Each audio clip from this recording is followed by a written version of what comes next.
Good afternoon. It's great to see you all here. There's still actually some seats left, and we had overfilled this lunchtime by a lot, so I'm glad to see everybody here. Maybe we scared everybody away when we said, if you're not registered, you can't eat. But at the moment, there's still food, so if you aren't eating and you're here, go out and get some food. My name is Christy Boggs. I am an instructional designer for the Outreach School, and it is my pleasure to be the outreach, one of the outreach organizers for this event with the collaboration with ECTL. And it is my great pleasure to introduce our keynote today. Our keynote is really fantastic. I have read her book, and I've brought many things from it. I'm going to tell you a little bit about her. I'm not reading her bio because I have some other things I want to tell you about her instead. But I'm going to tell you a little bit from her bio because I think it's impressive. This is Dr. Michelle Miller. She's right here. She's a professor of psychological sciences and the director of the first-year learning initiative at Northern Arizona University. Her academic background is cognitive psychology. Her research includes memory, attention, and student success in early college career. Her current work focuses on using psychological principles to help instructors create more effective and engaging learning experience and help students become more effective learners. And she's written the book, which I've lied down now. This book is a really, really awesome book. It's called Minds Online, and I had some faculty that were like, well, I don't teach online, I don't need this book, and I was like, this is not what this book is about. So I'm going to make a plug for this book. We are giving some of these away afterwards, and you get them by actually answering questions correctly, so pay attention.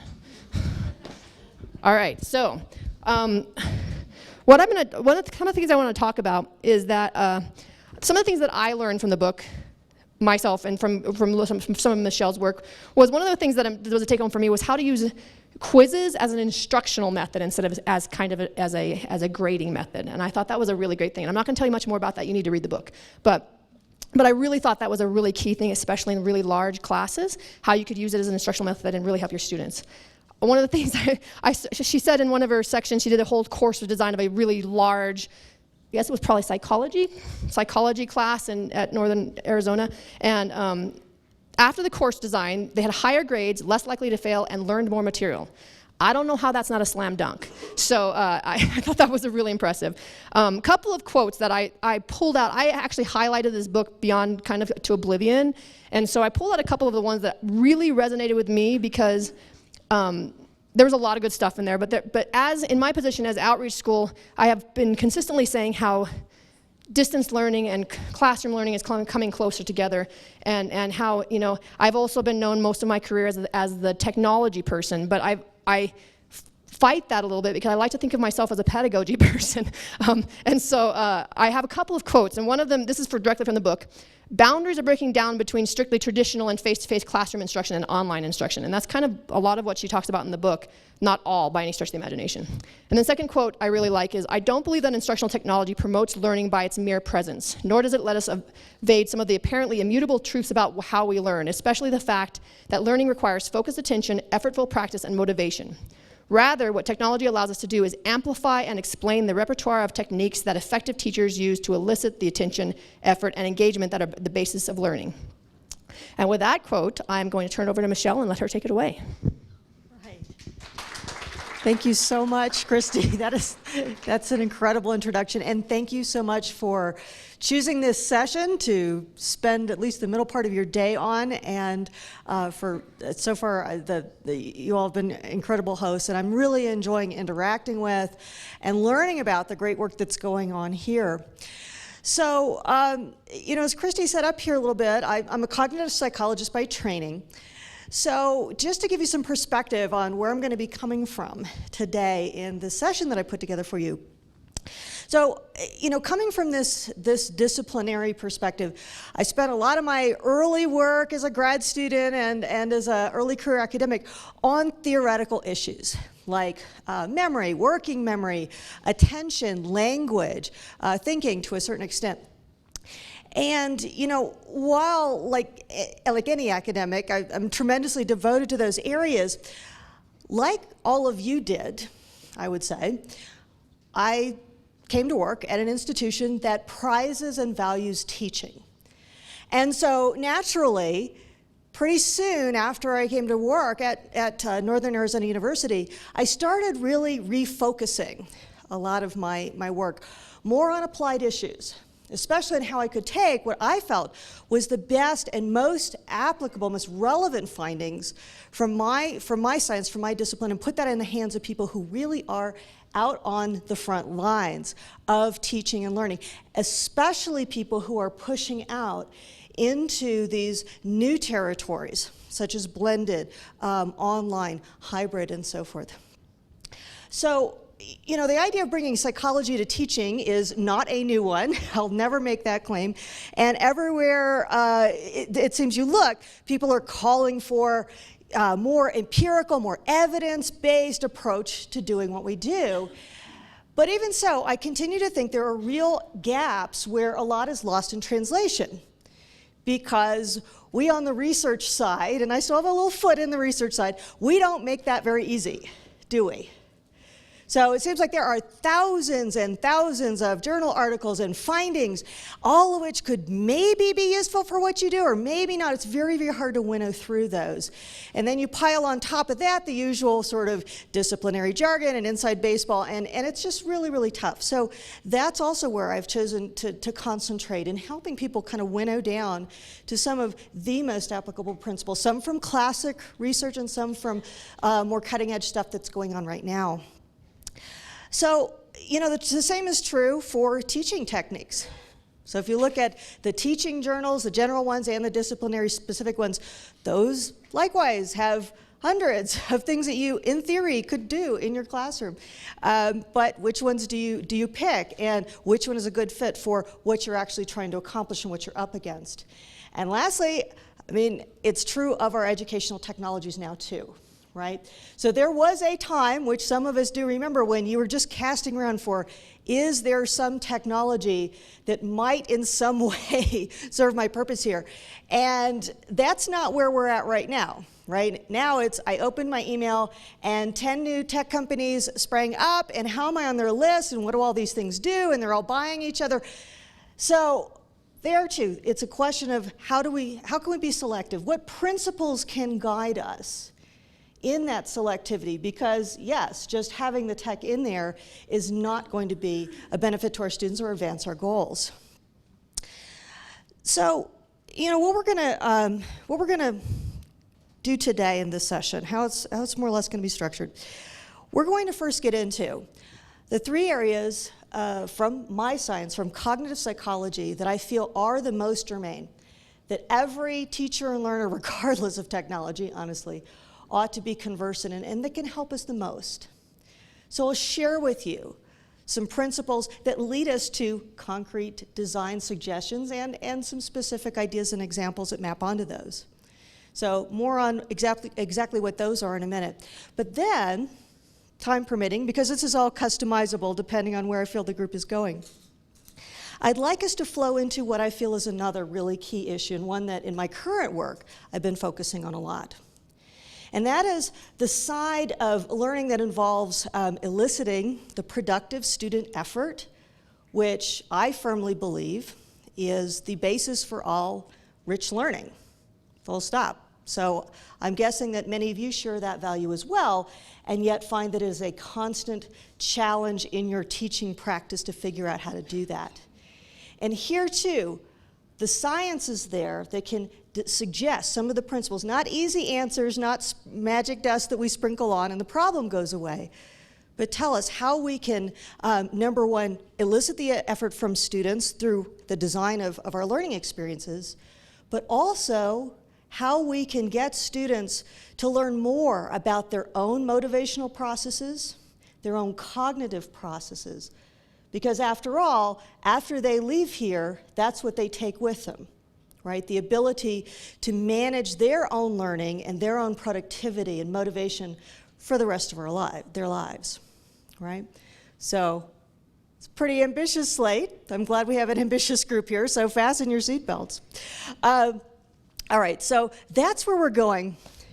But of course, I had to drop in one other thing. So I like to start with an icebreaker. Not that this is a particularly chilly group, but let's start with an icebreaker. And like most of our icebreakers, right, it's not just about getting to know you. This crosses over into all those themes that I just mentioned, the cognitive as well as the motivational. So if you're game to try this icebreaker with me, and it's one that's easy to adapt in a lot of different classes, so here's how it goes. It's a quick game called the Movie Lines game. And this is actually built off of something that we used to do in my family when I was growing up. It was a little game invented by my uncle, Hal Miller, who was a drama teacher in a high school for his whole career. And he was amazing at his job, and as you can imagine, he was passionately devoted to all things movie trivia. So he played a lot of charades, but that's a long, involved game. This one is one you can do when you don't have as much time or energy to put into charades. So here's how the game goes. The first part of it is just mental. You don't have to share anything if you don't want to. I would like for everybody to think for a second about whether they can recall a line from a movie or a couple of lines that they can remember just perfectly, verbatim. And if you want to, you can jot it down, but you don't have to. It's enough to get it in your mind. All right? So everybody just think for a second. Can you remember a movie line? And if so, what is it? Okay. Got a movie line fixed in mind? Okay, very good. Now here's how the game goes. Optionally, if you're feeling brave, just raise your hand and shout out your line to the rest of the group, okay? And we'll see if we can guess it. Sound pretty straightforward? All right, what's yours, John? I feel the need for speed. I feel the need for speed, and it is from Top Gun. All right, very good. We're off to a great start. What's another? Yes? We are men of honor, lies do not become us. Okay, we've got a little tougher, and it is from? A Few Good Men. We're off on a theme here. All right, let's hear another. Yes? Do you like apples? How about them apples? You like apples? How about them apples? From? I know. Good Will Hunting? Good Will Hunting. We saw another. Okay. We're doing movie line. Oh, good. That was a movie line, right? Okay, good. So, and it is from? Okay, and it is from Gone with the Wind. All right, I have to throw one at you. That rug really tied the room together, dude. The Big Lebowski. Okay, we are off to a good start.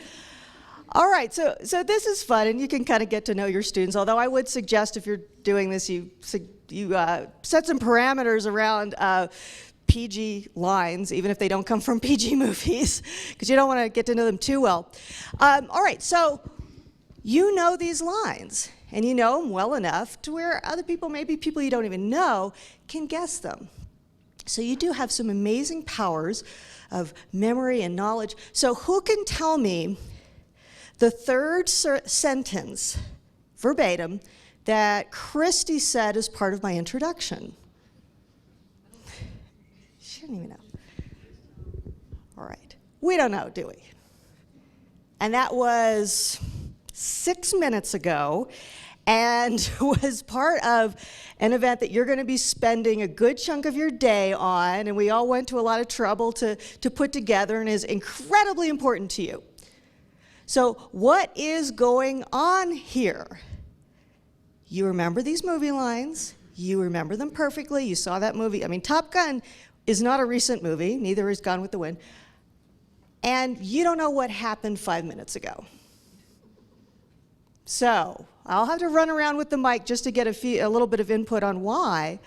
But what's going on here? I can also repeat your comment if we can get that out on the web. Oh, second mic. Okay, so collect for us, Christy, thank you very much, some intuitions about why that happened.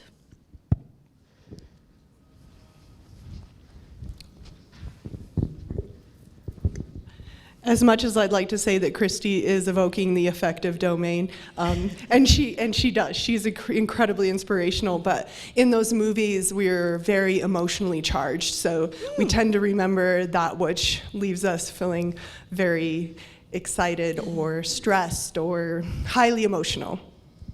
Okay. the emotional charge, which, I mean, feature films, they have a huge staff, and that's what it's all about. It's about the emotions. The special effects and the stars are great, but it's about evoking emotions. Very good. What are some other intuitions about why this happens? We don't feel accountable for the third sentence of the introduction. In other words, accountability. Oh, okay, so, yeah. All right, maybe you got assigned to see the movie. Here we've got another one over here. As far as possible. Yeah. Oh, yes. Repetition. I mean, I know that I've seen The Big Lebowski a lot of times, and so I knew love that line. this. I feel so at home. All right, so repetition, and probably not passive, oh, it was in front of me over and over, but that kind of repetition, and maybe even socially. So if you've ever been in a conversation, as I have been, that consisted entirely of Princess Bride quotes, you know what I'm talking about. So yeah, one more. I was just going to say what you just said. There's the social piece. The social of piece. Getting to joke with your friends, or I have to know that movie line so I can fit in. Yeah, so even if you don't repeat the lines per se, it may be part of a social experience. So that is by no means the entire territory of why that probably happens. And as far as I know, nobody's ever researched my Uncle Hal Miller's game scientifically. But I mean, this is an activity that you can use in the first 10 minutes of a course to already get students thinking about learning and thinking about why we remember what we do and why we forget what we do, which is, after all, the vast, vast, vast majority of all that ever happens to us. So with that, let's jump into that cognitive side of learning. And just as a little a note, an aside here, there's actually a very simple companion website I put together that's specific to this keynote. So some of the resources I'm going to be referencing here, there's a lot of additional information and even some downloadable files and so forth. You can get to that later. So not only will you have access to the slides themselves, but also to other information. And that link, which is just for people here, it's not just posted super publicly, is going to go out on the conference information. So you'll have that too. All right, so the cognitive side of learning. It's not the only side of learning, but it's a big one. Here's those three big areas that I want us to touch on. And the first one is attention. And when I came to this Minds Online project, this was one of the first things I noticed. It's like, okay, I'm not gonna be the first person to ever write a book about learning science, but if you crack one of those more traditional textbooks about how people learn, they rarely start with this, attention. And yet, in cognitive psychology, especially over the last 15, 20 years, we're kind of figuring out that attention is this usual suspect, that anytime something interesting is going on in the mind, attention was there first. And this is especially true with memory. So, some points about attention are a great place to start. And then there is this memory piece. And yes, of course, if you're at a conference like this, you don't believe that learning is all about memory, right? But more people in the teaching and learning community, I feel, are starting to say, you know what, it is okay to expect a base of knowledge, to expect building memory as part of learning. And on the learning science side, there's beginning to be some interesting work showing that building that base of knowledge in an area, it's not sufficient for building thinking skills, but it really supports that. So instead of that kind of old school false choice between, oh, do you want them to know things or do you want them to be able to think, those two can go together. I think that that is true. We saw that, by the way, this morning with Jennifer's project on equine science. Right? So by really holding her students accountable for their knowledge base about what they were learning about, it didn't turn that into a boring rote memorization class. It supported their ability to have more interesting classes. And fortunately, because memory is a bread and butter issue for cognitive psychologists, it's one of the things we've researched the most. We know a lot about how to make it so that that memory piece doesn't just eat up all your time and effort. And lastly, there are those thinking skills. So any committed and passionate teacher is, of course, going to tell you, this is what I value the most. This is what I most want my students to come away with. I want them to be able to at least start to think like a psychologist. to think like an art historian, to think like a biologist. But like so many things in life that we want really badly, just wanting it badly enough doesn't bring it to us, right? And especially it has this frustrating relationship to content. So that content knowledge supports your thinking skills, but it doesn't just happen, does it? So I don't just begin to think like a psychologist by reading about all the other psychology studies that have been done. So here it's about practice and the right kind of practice. So that's a preview of what I think are those most important issues, and then I want to share with you today.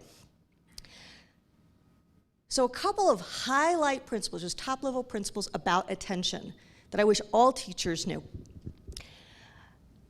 So the first thing is that, you know, how is it defined? Oddly, it's hard to really pin down what attention is, what it means. Even if you research this for a living, it's hard to have a working definition. And it's definitely not just one spot in the brain. And furthermore, attention researchers do not use the term attention span, like you have 5 minutes and you've got 10 minutes and you have 3 seconds. You don't see it really measured or discussed that way, that we would in more casual conversation. But we are very, very clear on what attention is for. And so attention is all about prioritizing. You only have so much cognitive capacity to go around, so millisecond to millisecond. There's decisions to be made about where to put that. And so there's a set of coordinating mechanisms that help direct that. Okay, so that's what we mean when we talk about attention. And a second principle, fairly straightforward, but one that really leaps out at me as I look at the research literature, is this relationship to memory. So especially if we're talking about working memory, just the ability to hold pieces of information in mind right now as you use them. That capacity, there are scientists out there and a school of thought that says that this is essentially the same as attention. Maybe, they may have a point. There's a much older school of thought that I happen to subscribe to that says that if we want to learn something new, like some new combination of information, brand new information, we have to have focused attention to do that. Nothing slips in through the back, nothing comes in through osmosis. Effectively, we don't learn new stuff without focused attention. I think that, as I said, an old point that I think still holds true. So that connection to memory is important. So we know these things. These are not totally counterintuitive points, but I think on a practical level, as teachers, especially teachers with technology, here's what gets in our way. Excess cognitive load. How many people have heard that term, or at least a little bit familiar with cognitive load? All right, good. So you know what I mean. And I think the jury is still out on cognitive load and whether we're going to pin down certain things about that theory over the long run. Essentially, cognitive load theory has to do with talking about that division of cognitive resources during learning. So there's a certain amount that's really essential to what you are learning. If you are grappling with equine science or OChem, that's going to take a certain amount out of this one bank of attention. But there's all that other stuff too that, depending on the design of the learning environment, can be minimized.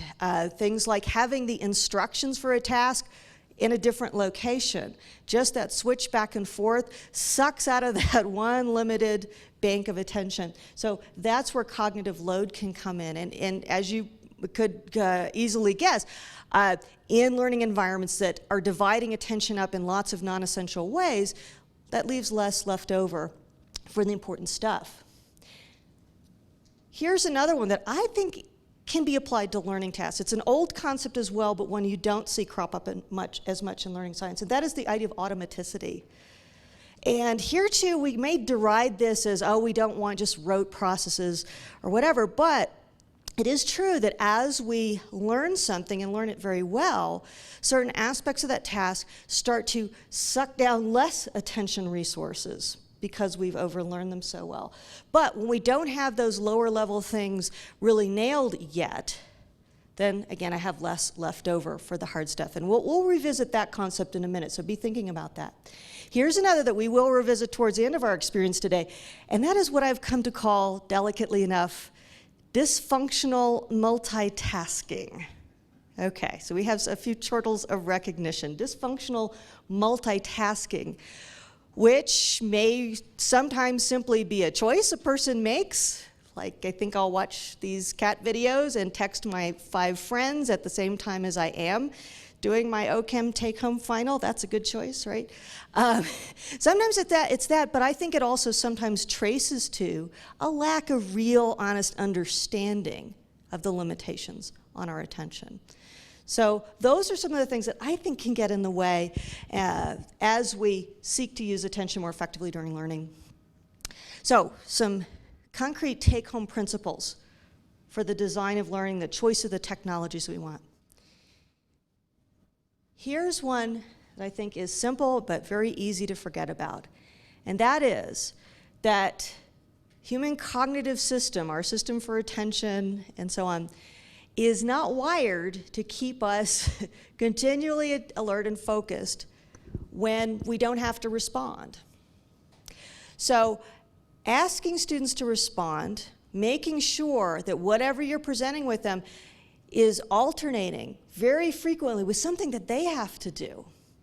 That has all kinds of learning benefits, but one of them is at a minimum, it helps to focus them. So for example, in that redesign of Psychology 101, one of the things that we brought in were student response systems. How many people have ever used one of the, all right, so student response systems. And they can be a mixed bag, and in some classes they're not a good fit. But we found that by having frequent use of clicker questions in that big class, which was still pretty lecture-oriented, in our surveys of students later, one of the key things they said that did for them was it helped them stay focused, all right? And when we asked, what can we do to have this be something you like more, they said, use more of them. Use more of them. They liked having that demand on them. And yeah, online too. I used to have miles and miles and miles of text, and I think text is fine, but it's really good to alternate those with questions. Even if you're not going to go back and grade those, you know, go over them with the fine-tooth comb and the red pen. The point is to get students putting in an answer, even if it's just an opinion, because then it's on them. So making sure there's lots and lots and lots of opportunities to respond. And that automaticity. And this is provocative for some teachers, but I want you to think about, maybe we can have some examples as well. In your discipline that you teach, what are some of those things that you need to have down cold? All right? And I'll throw out an example. I collaborated for a while with a really dynamic electrical engineering professor named Elizabeth Brower. And she said, you know, there are these principles in circuit analysis, not a field that I know at all, but she said, Ohm's law. There's this one principle is Ohm's law, and she said, the students don't want to memorize, but yeah, you can look it up, but if you have to go run and look up Ohm's law every time you do something, you're not going to make it as an electrical engineer. So we really worked on some homework that it didn't replace content, didn't replace thinking, but it really specifically focused on this one thing to where they could do it quickly as well as accurately. So let me ask you, in your field, in what you teach, what are some things that you think you could automate? You could really say, let's practice these and then leave more capacity for students to do other stuff. What do you think? Some lower level processes. Stuff that's worth overlearning and memorizing to leave more for the higher level. I could be way off base, but I just think sentence structure with my writing students, they need to know what's compound or what's complex and why.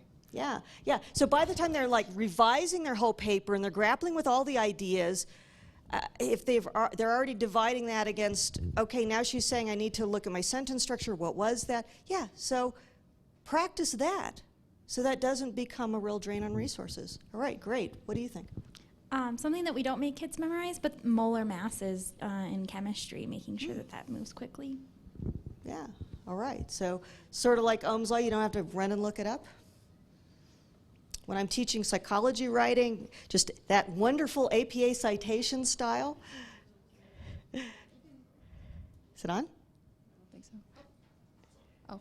Oh. Even at the lower levels, we see a big issue of something as simple as multiplication tables, and it really hinders the kids for their entire academic career if they don't get those down. Yeah, get those down. All right. So that's, to me, an attentional issue. And then on our side, of course, looking at, from the learner's perspective, is putting yourself as much as you can in the shoes of that naive learner who doesn't know what the instructions are, maybe isn't even familiar with your learning management system, and oh, she wants me to use this messaging tool, and where is it, and how did I find that discussion board? All that stuff comes out of that one same bank account as you want them to use for all the good stuff in your class, the higher level thinking skills. So working with instructional designers, getting your students' perspective to say, what can we do to reduce the amount of mental labor that students have to spend just on physically figuring out different aspects of this course. And there's an argument to be made too with things like even using a spreadsheet. I've seen in the literature, people say, well, you can come in and assume all of your students just somehow know Excel and try to teach it at the same time as they're doing a statistical or calculation task in it. Maybe you get that out of the way first. Make sure that that's not competing with resources as they're trying to do the substantive assignment. So those are some ideas having to do with attention. Now moving on to memory. Here too, pulling out just the most key important things to take home. The first one is really a perspective more than a finding, but it's a perspective shift that I think has been really, really important in the last 10 years or so of memory research. And this is a shift from kind of thinking about memory as a place to put stuff, a buffer, a bucket, it's got X number of items in it. Shifting to thinking of memory as a function, as an adaptation that's there to help us survive in our environment. So when you take that perspective shift, it becomes a little bit more clear why we do remember some things and forget others. And it also kind of is a little bit humbling as well, because you can think, well, there's plenty of times when we forget things. The brain's just trying to do its job the best it can. It's just highly attuned to take in things that are highly emotional. It's attuned to take in things that we really understand and that we are using in the context of a current task, or that we can envision ourselves using in the near future. And that's all fine and good until then you try to feed it something like an equation that you might need in your career as a statistician, and that's going to happen 10 years from now, and ooh, cat video, you know. So there's sometimes a mismatch, and that's another perspective we can take when we look at our learning materials.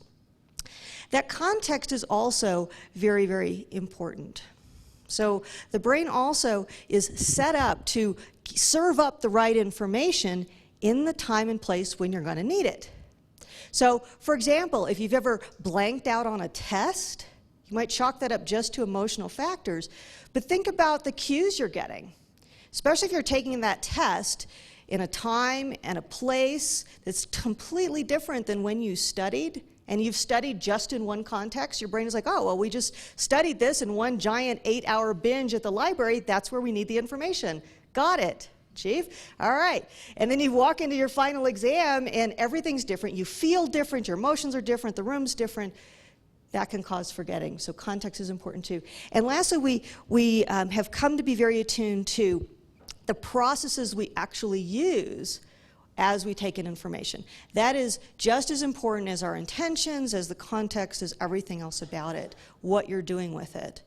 And of course we know that processing things in an attentive, deep way, especially if it relates in some way to the self, really deeply determines whether you're going to get that back later. Because of course your brain wants to hang on to stuff that you've processed meaningfully and in a way that relates it to you. So those are some big picture things about memory. Here's some more nitty-gritty stuff. One that we can leverage now in the age of multimedia, and that is this principle, visual superiority. So perhaps because the brain has so much real estate devoted just to visual processing, for most people, information that's presented visually or that we manipulate visually ourselves, right? For example, we're reading a book and here's Harry Potter and I can picture exactly what he's doing. That's the same thing, really. It's visualization. That tends to be remembered better. How many people are familiar with the book Moonwalking with Einstein? Anybody? It is a wonderful one. It was a bestseller, and it kills me this was not written by a psychologist, but by a journalist. But it has a lot of really good research basis in it, so take a look if memory is your thing. But you know from that book, it's all about memory champions, the people who this is their sport. They memorize things like decks of cards, and they have a competition. It's crazy. Almost all of those strategies come down to very powerful visualization. So that's another thing that we can use. And just also have to put this in. This is not, however, to say that we see this because we're matching to so-called visual learners. I mean, I love it when people come up to me and they say, you know what, I have to tell you something. I am a visual learner. I go, okay, let me guess.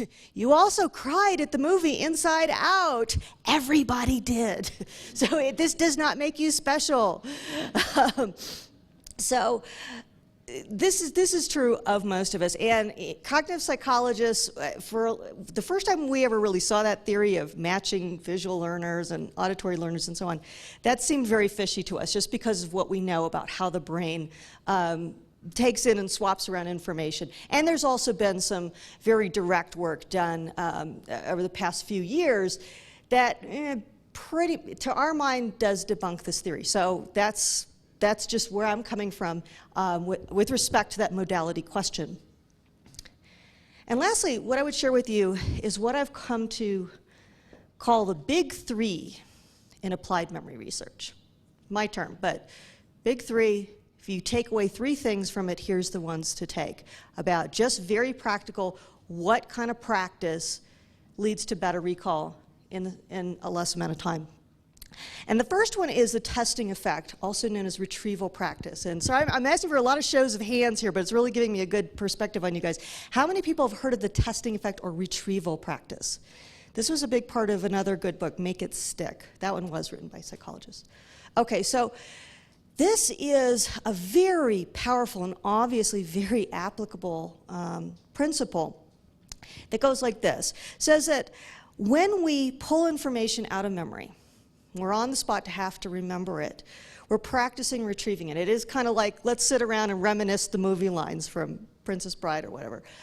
When we do that, that sets us up to remember that information better than almost anything else you can do with that same amount of study time. The end. I mean, it is that robust of a principle. And so we're not talking about one or two studies that found this. This is stacks and stacks and stacks of studies.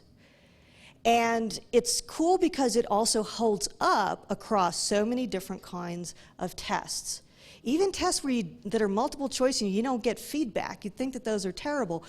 But that is still better than what tends to be students' default strategy for studying. You send them away and say, go study, and they will probably get out that collection of highlighters and reread, which really feels like you're accomplishing a lot. You know, you really feel like you're remembering the information, but that's an illusion. What's really much better is testing, quizzing, self-testing. Spacing effect, also known as distributed practices. This is another that has been around for years. We really understand not just why it works, but how it works and all these lots of aspects of it. So this one is also pretty simple. It says if you have a certain amount of time to study or practice, you do better with more finely divided up practice sessions. So if I've got 4 hours to study for a test, I am better with 2 2-hour sessions, or 4 1-hour sessions, or 8 half-hour sessions, almost down to as finely as I can chop it up. And this is in a way really good news for our very, very busy students who can maybe only study for 15 minutes at a time while they're waiting for the bus. And Brandon, in your talk today, you referenced that as well and how that fits so well with mobile learning. That warmed my heart deeply. Those students may actually be better off when they go to take the test. And that's something that also depending on how we set up our online courses, we can take really good advantage of. And this last one is not as well established by any means. It's more of a newer, more up-and-comer, and this is interleaving. And this is one as well that I have to qualify and say this doesn't apply to anything the way the first two really do. But this is more specific to a couple of different kinds of learning situations in particular. So here's the situations this applies to. Anytime when you are trying to learn material that's in categories, like that's my job is to tell a this from a that, and I'll show you an example in a second, interleaving will apply. Also, if it's problem types. Let's say I'm teaching my stats students and we're learning, okay, t-tests and ANOVAs and chi-squares, and there's different times when you'd use different ones. Interleaving applies. So all that's pretty complex, but fortunately the principle itself is also pretty simple. It's that you're going to get better results when you mix up those problem types than when you block them together. And this is easier shown than described, so let me just show you a little bit of an example like this. And one of the research projects that established this did, by the way, use sort of an art history topic to teach it. So let's say that I'm got my art history practice deck and I'm trying to learn to identify my Manets and my Monets and Renoirs and Van Goghs. Well, if you ask students for their gut intuition of which is better, they'll probably do it in this blocked way. First, I'm really going to look at all the Van Goghs, make sure I understand them really well. Great. And we turn the page. And now I'm going to look at my Manets and really get those guys really well, and so on. But it's pretty clear that you get more mileage out of the same study time if you do it the other way, like this. Mix it all up. It's harder. You're going to feel more confused while you're doing it. But for a couple of technical reasons, this pays off better. So if you're learning categories of problem types, mix them all up. And by the way, somebody pointed this out to me in a recent workshop. She said, think about how textbooks are organized. They're not organized to do this. But in a way, educational technology being more flexible allows us to do this. So retrieval practice, spacing of practice, interleaving, big three principles to keep in mind as we make those choices of when am I going to encourage to study, how am I going to encourage students to study, and even in more specialized situations, how are we even going to distribute those practice examples? Okay, 3 suggestions for application. I think we are really missing out if we don't harness that testing effect. This may not be as glamorous as some findings from learning science, but it is so solid, and it's one we can really use. So even repeatable quizzes. One of the other things we did in that Psychology 101 redesign, by the way, we blatantly stole from other projects. We started having a weekly quiz generated within Blackboard that just used the publisher's test bank, hundreds and hundreds of questions. It pulled 10 at a time. You had a quick timed quiz. Oh no, I don't know the material yet. Oh, a timed quiz, this is terrible. Well, that's fine because you do it over and over as many times as you can. And you keep your highest grade, not your most recent one. Why? Because even if you have 100, maybe you should take it again. Why would you ever do that? Oh, because tests are really good practice and there's no risk to you, the student. So this really kind of requires us to think differently, as Christy was saying, about how quizzing works. And you got to reorient your students too, especially now that a lot have come up in this K through 12 environment where testing is it has a whole lot of baggage associated with it. To really just pull the curtain back and say, listen guys, this is why I'm testing you before you know it really well, and we're doing it all the time. Not to the exclusion of everything else, but here's what the research says, and it's there to help you practice. Think of it as practice, not a test. Whatever you have to do to get them on your side. Once you do that, they can be really receptive. So making sure that we are harnessing that effect to benefit our students. And of course, the spacing. Re-examine how your assessments are timed throughout the course. You can stagger your deadlines. Instead of having everything due on a Friday, or let's have all of our work due every couple of weeks, let's have that short reflection papers always on a Monday. Your discussion posts are always on a Thursday. I mean, we complained in the early days of e-learning that, oh my gosh, they can get to me 24/7. That works the other way too. And, well, of course, we want to keep students' schedules and the busyness factor in mind. This is something that we can also mindfully plan in. All right. And lastly, having that processing idea in the back of our minds too. We know that synthesis, for example, in an online discussion board, sometimes that looks real messy and like sort of chit-chat, but this can actually be very powerful according to the research. Anytime we ask students to relate material to themselves, they may think we're just doing it to motivate them or make things look relevant, and that's all good stuff, but it's got a memory benefit as well. And visuals whenever we can bring them in and it's appropriate. And we can teach students to visualize too when they're working through tough material or things that put a big demand on their memory. Now lastly, in this cognitive segment, the thinking side. Here again, some principles to remember. Now this is admittedly a very, very big, broad umbrella. Thinking skills. That can mean all kinds of things. Everything from the formal reasoning you might do in a math or logic class, the practical problem solving you might do in a research methods or an engineering class, analogies, seeing the similarity across problems, and the all-important critical thinking. All of those do fit under this big umbrella. So I think it is important for us, given that this is the case, as we tackle the thinking skill side of our courses, to say, okay, what do I mean by that? What does that mean within my discipline, this class, and to me? Because it's likely that that's going to look very different across different courses or even individuals. So a lot goes into that. Here's another very big take-home about thinking skills.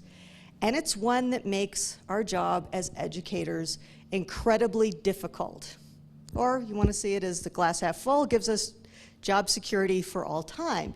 And it's this, that thinking skills are really context specific. And sometimes we can fall into that idea of like, well, I'm going to teach my students to think. Now, I know I did when I was a beginning teacher. We had critical thinking day in psychology class, and that was the day I went in and I told them what critical thinking was and why they had to do it, and said, you got that? And they said, yes. And I said, oh, I taught them to think, and it's only the third week of the semester. Yay me. No. Then we started testing them on that stuff at the end of the semester, and I realized I in no way was approaching that. Why? Because thinking skills do not tend to just be these abstractions that apply no matter what. So people can learn to think, but they do tend to think in that discipline, in psychology, in engineering, in art history, whatever their discipline is. And one of the biggest illusions I think we have as teachers is that transferability as well. So we see this, for example, we're trying to equip students to take what we teach them, take it out into their lives, their careers. We're lucky if they take it into the next class or the next module. So think about that for a second. Maybe we can also get a few maybe personal experiences from the group here of times when you saw transfer just not happen and fall apart. Your students are going, well, we didn't do this before. And you're saying, oh, but that's what we've been talking about for the last 3 weeks. But you change one superficial thing, and to the students, it's all brand new. Let's hear some stories. Anybody, this happened to anybody? You say, I know I taught this. Say, nope, it's all brand new to us. Didn't transfer. I love hearing from the different disciplines too. I always hear something new when I pose this question to faculty. What do you think? Did not transfer. I'll throw out one that you hear from time to time from physics professors is, okay, you teach them what you think are these underlying principles of like velocity and stuff. You say, here's a speeding bullet, and here's a rock, and all these things happen. And on the final exam, well, here's an arrow flying through the air. And they say, well, we didn't study arrows. We only studied rocks and bullets. That's the type of phenomenon we're talking about. So any examples come to mind? I think we've got one back there.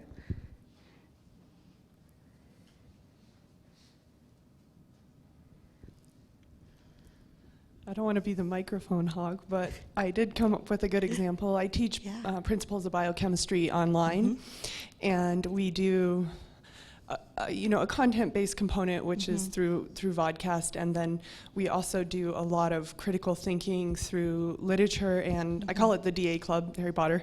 And essentially the idea is that they're taking on really real, meaningful, save the world kind of problems, and they're reading a lot of really advanced literature. And so one of the things that is the hardest skill to cultivate is taking what we've studied in class, the content, the really discipline-specific knowledge, and applying that to literature, to understanding how it affects your interpretation of an article that you might have just read. It just, sometimes it does not happen at all. Doesn't happen. Yeah. Right. And it takes the whole summer to get there. To develop that one ability that students know coming in is going to be part of the deal. So transfer is really, really tough. All right, so some take-home principles and suggestions. We do know a little bit about how to promote transfer. Nothing that makes it magically easy, but here's one thing we know is necessary. It's a certain kind of practice that's focused around underlying structure of problems. Okay, so if you think about it, any problem that we pose to students, the dreaded word problem, for example, on a math test where there's different trains going to Chicago and Philadelphia and so on, there's important underlying things about the problem. How fast are the trains going? What's the distance? And so on. And there's a lot of surface stuff. What kind of train is it? Philadelphia? Why are they going? Are they meeting somebody? Business or pleasure? There's all this other stuff that you, the expert who put the problem together, you know the difference. Your students don't.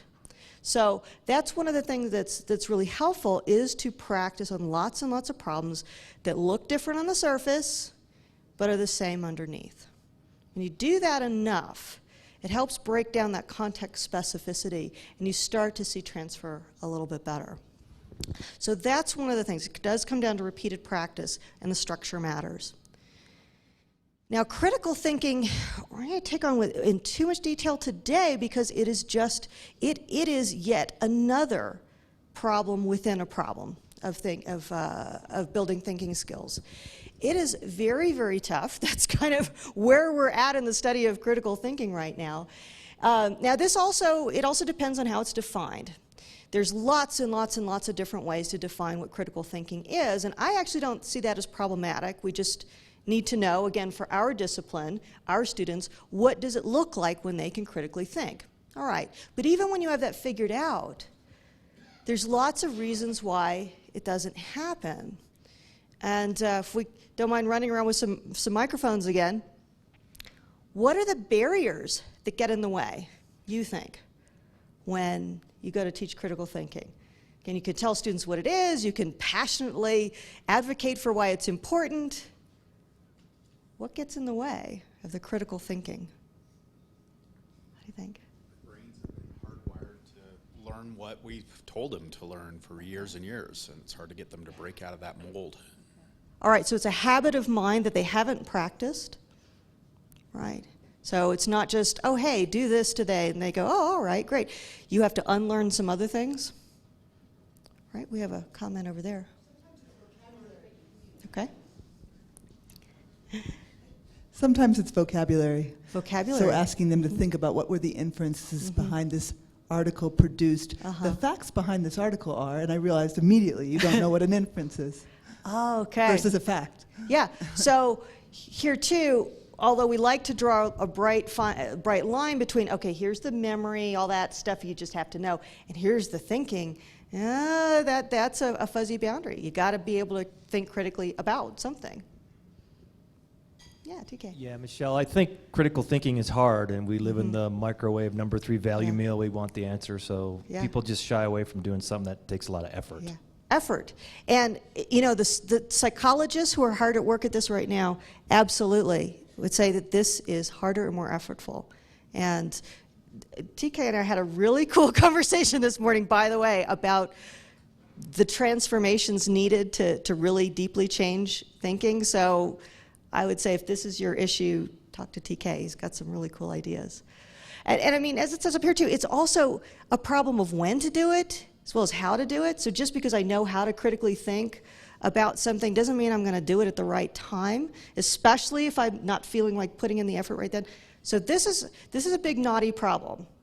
So even if I can't give you any easy answers there, at least I can give you a little bit of support and companionship saying, yeah, if it didn't happen in the one day you set aside for it, if you ever did that like I did, it's not you, it's the problem. This is very tough. Our brains probably aren't set up to do this very well.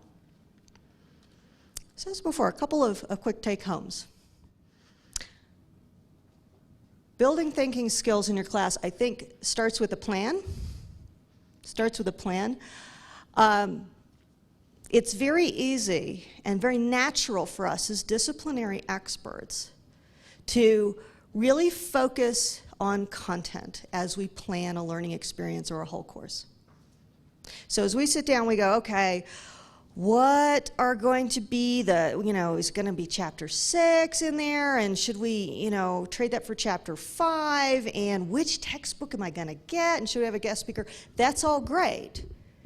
But you can't let that crowd out this question of what students should be able to do at the end of the class that they couldn't do before. So really pushing yourself to say, what is that skill? What is it? I want them to think like me. Well, great. What does that mean? What does that mean, say, at the level of an introductory psychology student? And that was yet another piece of that Intro to Psych redesign we did. We said, we really want them to be able at this level, they don't need to be able to think like a behavioral scientist yet. We want them to be able to apply this stuff in their real lives, to make good decisions and that sort of stuff. And wow, all we're doing is having them read textbook chapters. So we incorporated some assignments where students really just did that. We said, okay, your assignment is, you just read the learning chapter on, Pavlov and B.F. Skinner and all that. So your job is to write an email to your roommates about your new puppy that just ate your living room couch again, and they want to give the puppy away and you want to train it. Use the concepts in this chapter to tell your roommates what you're going to do about this problem. Students, by the way, go insane over that question. They really, really hate the idea of rehoming the dog, and they get very motivated. And we go, oh, that's what we wanted them to do. So instead of just sort of assuming it will happen, let's make students accountable for spending effort on doing that. Same thing, critical reading. I hear that from a ton of faculty. Oh, critical reading is this huge thing, students don't have it. Well, yeah, that's a drag, especially if they're seniors and they still don't have this. But have you built into the course some exercises that specifically tap into that in a way, again, appropriate to your discipline and the level you're teaching at? So that's a big one. Thinking about transfer, remembering that how many practice opportunities you need, I don't know, but it's probably more than what you think. This is really what they need. And the affordances of educational technology, after all, are very well matched to this. So EdTech can sit up with them in the middle of the night. It can present infinite problems and not get impatient with them. I think that as academics, we could really exploit this more. And make sure that you are trying to vary those surface details across the problems. And here's a really cool one where quizzing is a twofer. There's some research that shows when students are taking frequent quizzes on questions, it supports their ability to transfer that learning too. So yet another reason to do it.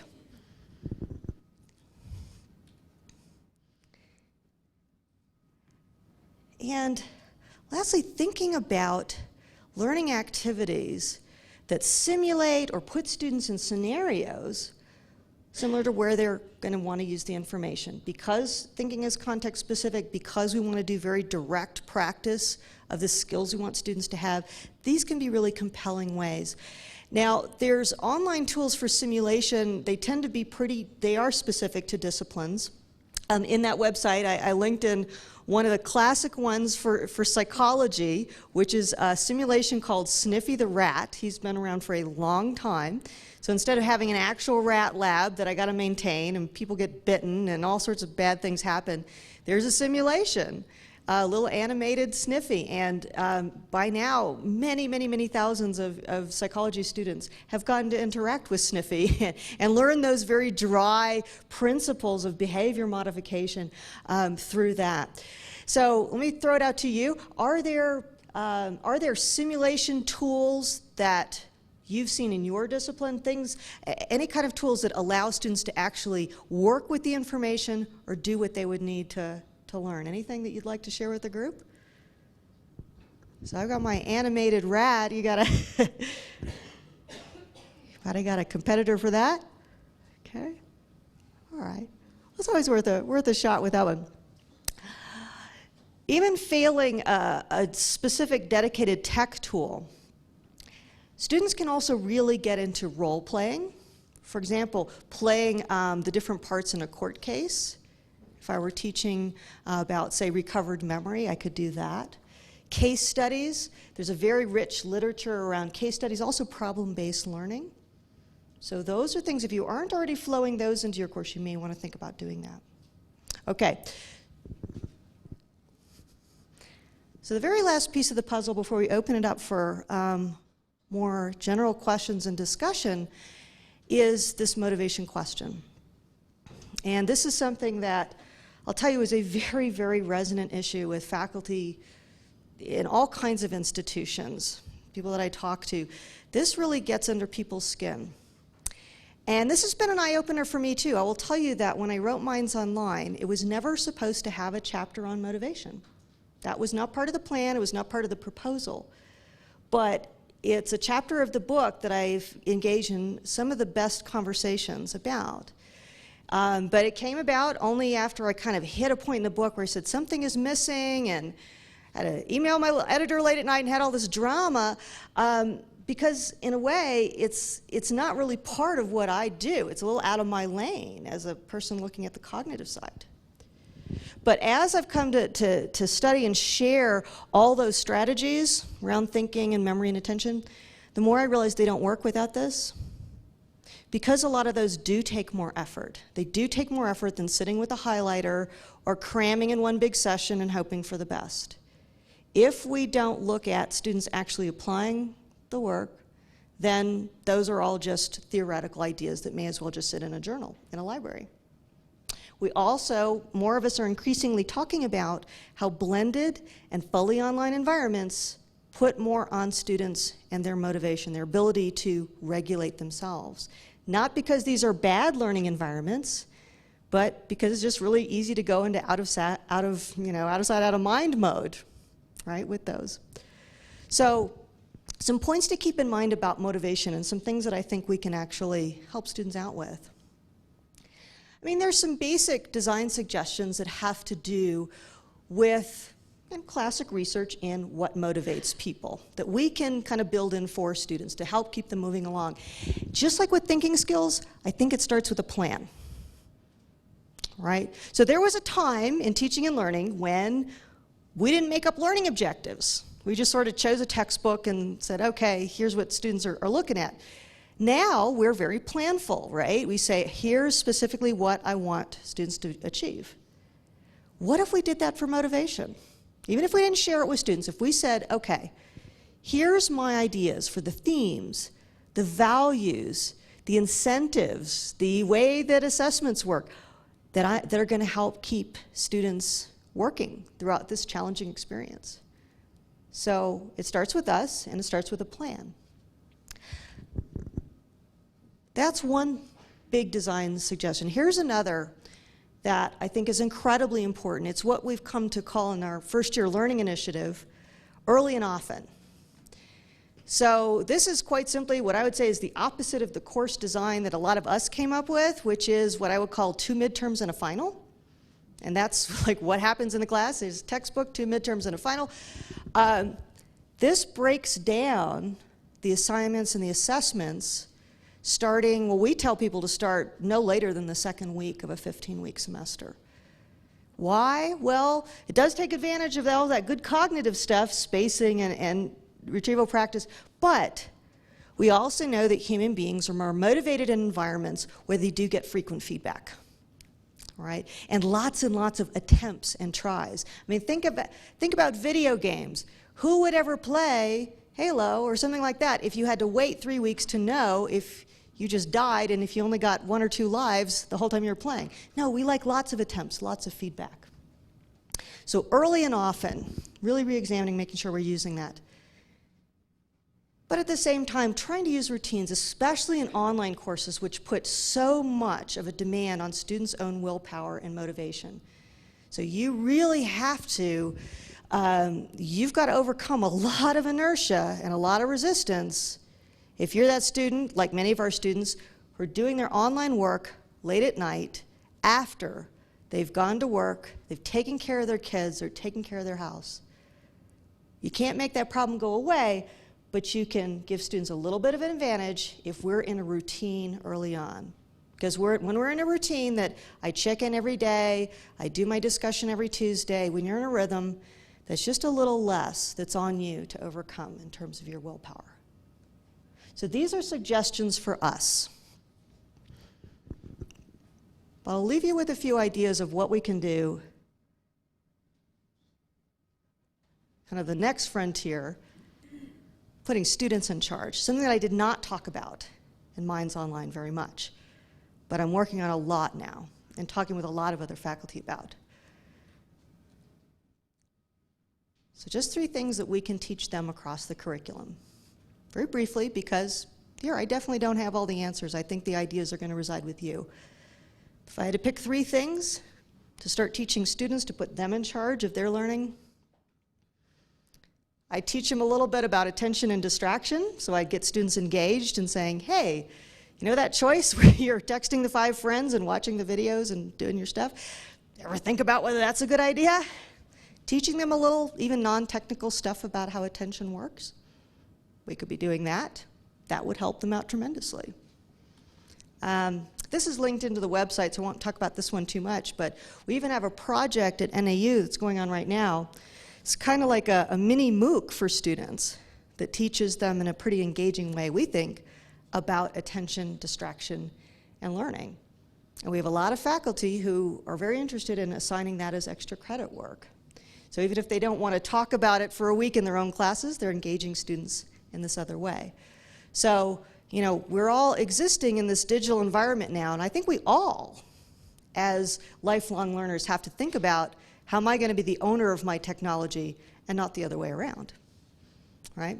We're sending students into online environments that are designed to spirit you away to places you never intended to go.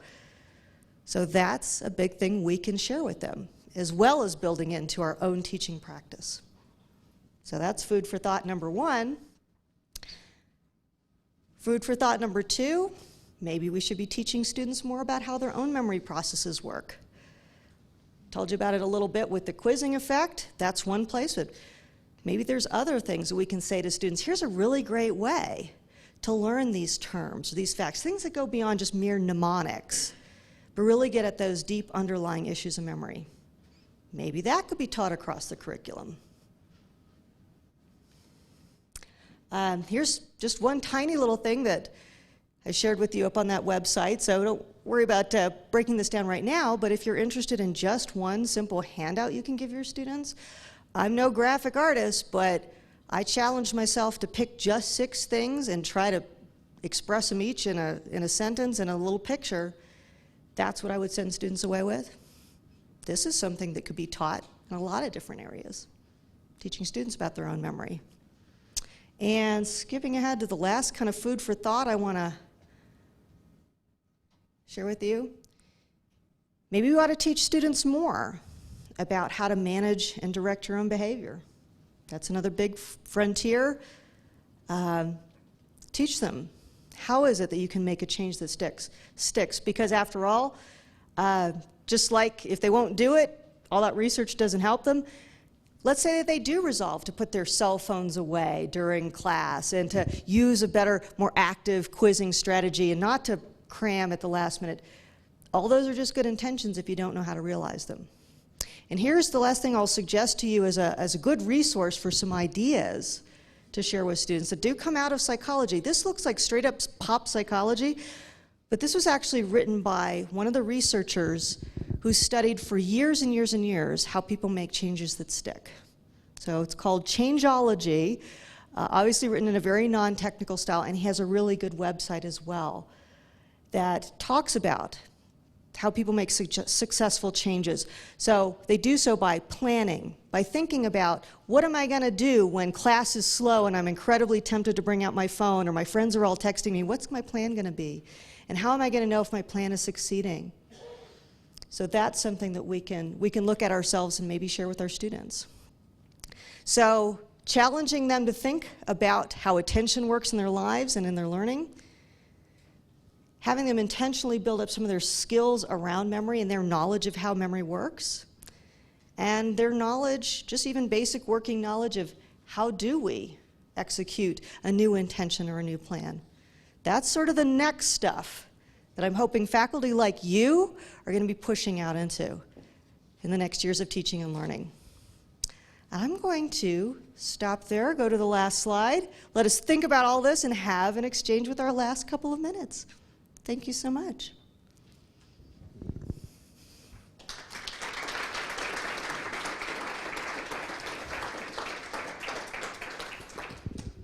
Okay. Provoke any thoughts, any plans, any pushback? Things that are missing that need to be added? What do you think?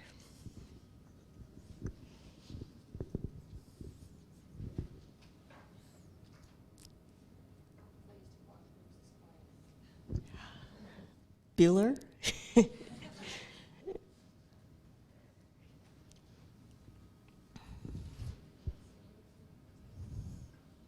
Okay, so I just drew on myself. Here's our plan. So to use one of your principles, which is quizzing, we'd now like to do a quick quiz. And if you get the right answer, and we will let you be the judge. Oh, no. So TK has a microphone, so I will ask some questions. Oh, if you get the question correct, you get a door prize. You ready? I'm a very easy grader. All right, good. Yeah.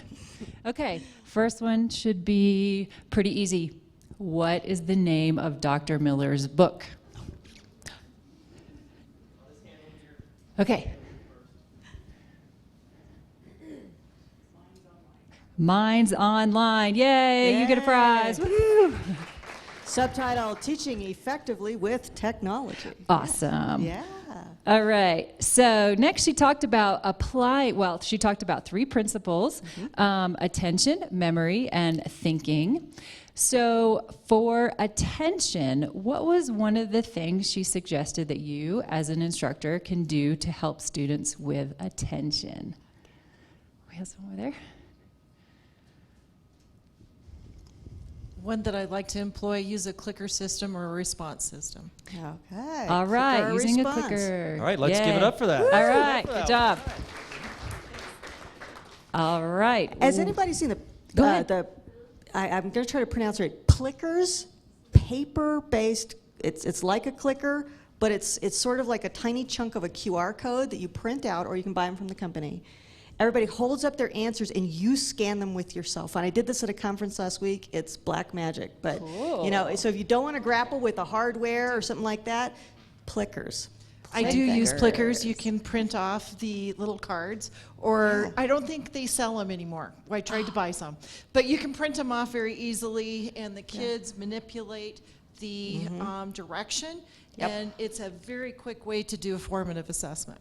Yep, No. in class, and it's fun, and it gets everybody all shaken up, which is good.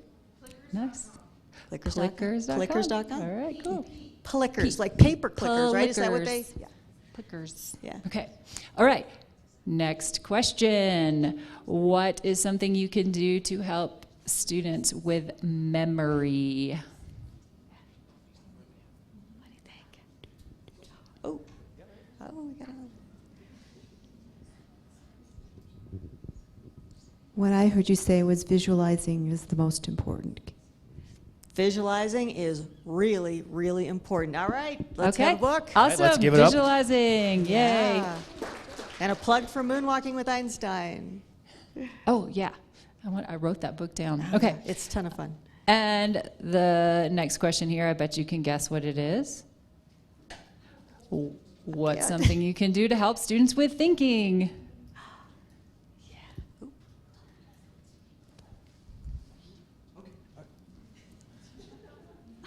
What can we do to help students think? Differ the structure of your problems. Right. Yes. All right. Awesome. Good job. Okay, 2 more questions. Get your answers ready. All right. How can we motivate students to put in productive effort? One over there. Early and often with like testing and stuff. Yeah, Nice. early and often, Early right? and often. All right, Rethink good our job. assessments, no more 2 midterms and a final. We're not going to do that anymore. We're going to have lots of little pieces due all the time. Yeah. Cool. All right, and the last one. So we ended with 3 things that you can do to put students in charge of their learning. What is one of those things? Yeah, right here. 1 or all 3? Which one? What one? We'll go with 1. But if you have 3, we'll give you an extra loud round of applause. Oh, I love it. Okay. Okay, so have a plan for the why students are learning the material, not just what. Give frequent feedback and build routines and consistency. Awesome. Good job. Right. All And you know, right. I challenged myself to do that, by the way. I'm back in the classroom with a class that I have not taught in 8 years. And, oh, it's a fun one. It's research methods in psychology, AKA, you know, why people change their major as a junior. And I really did. And I have a blog post about this, actually, a little, very heartfelt little blog post, where I said, well, what are some of the values that I'm going to try to use to have students to carry them through all this stuff, which is how to write survey questions and sampling and IRB regulations, all this stuff. I said, well, some of these values are going to include professionalism. So that's a bell I'm gonna ring. And authentic experience. So it is one of the few classes, for all the hassle that it is with the projects they have to do, you do a realistic psychology project. So I decided to just extract as much as I possibly could out of that. And lastly, a value of real scientific curiosity, really laying out to them that this is the first time you get to do that thing which keeps scientists of all kinds going late into the night. That opportunity to find something out that nobody's ever discovered before. Think about it that way, guys. And so I wrote them a statement ringing all those bells right at the top of their syllabus, which I do know they read because we had a quiz game on it in class the very first day. So I did that too. And I'm waiting to see how that real self-experiment on my part is working. So I think that can only enhance what we do and enhance the richness and depth of what our students take away. And I really appreciate your engagement and your deep thought about these issues. It's all for our students, right?